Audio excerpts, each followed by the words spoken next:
We're talking about body part pairs, and there are some that equal double the trouble when it comes to talking to your teenage sons about sex. Now, we all know the hormones secreted by the testicles, they prompt boys at different ages to get curious about their body parts, your parts, other people's parts. It's an awkward phase for all parents, for all boys out there. So we actually invited Harvard psychologist and the author of How to Talk with Your Kids About Sex, John Cherubin, to run you parents through the Birds and the Bees boot camp. Welcome, John. Good to have you. Good to be with you. So happy to have you here because it is such a dreaded conversation. In fact, we actually put up a Facebook questionnaire. We're asking our parent viewers, what did you teach your toddler to call their private parts? Well, Heather said, I have a 4-year-old. She knows girls have a hoo-hoo and boys have a wee-wee. The boobs are the beep-beeps. And Sarita commented, girls have a mimi and boys have a bird and bird eggs. Krista tells her toddler, girls have a peach, boys, well, they have a pickle. All right. And I gotta tell you, I think parents feel like they're in a pickle when it comes to, talking about sex. What in the world do you call the private parts? This becomes one of those things where, what do you do? Of course you dread it, because it's overwhelming. No. What do you call the boy's penis? A penis. Keep it simple. And what about for a girl? That's your vagina? That's your vagina.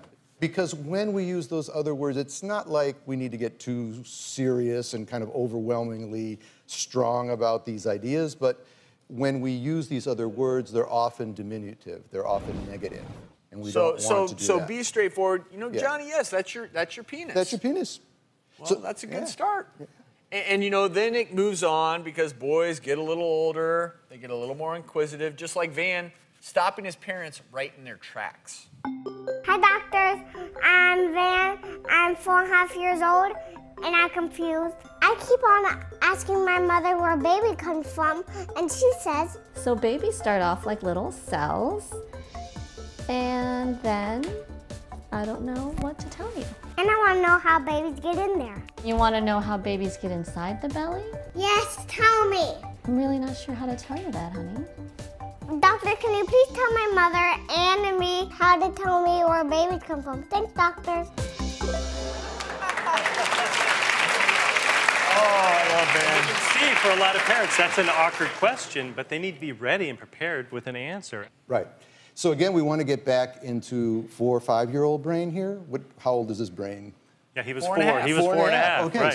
so we're not going to be 12 years old. We're not going to be 30 years old. We're going to be 4 or 5 years old. So how are babies born? Mommy and daddy decide to have a baby. I mean, that might be enough for a 4 or 5 years old. If you have this precocious child, who's pushing, like I want more information, then you might say a little bit more. You might be at the zoo and see 2 animals copulating, having sex. So you might say, they've decided to have a baby.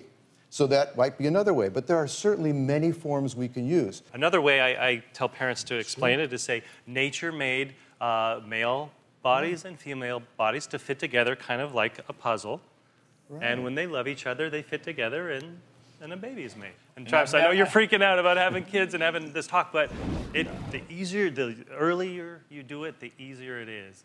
I've always wondered how babies are made. Now I know it's a puzzle together. This is great. You can take this home with you. Thank you. This is really helpful.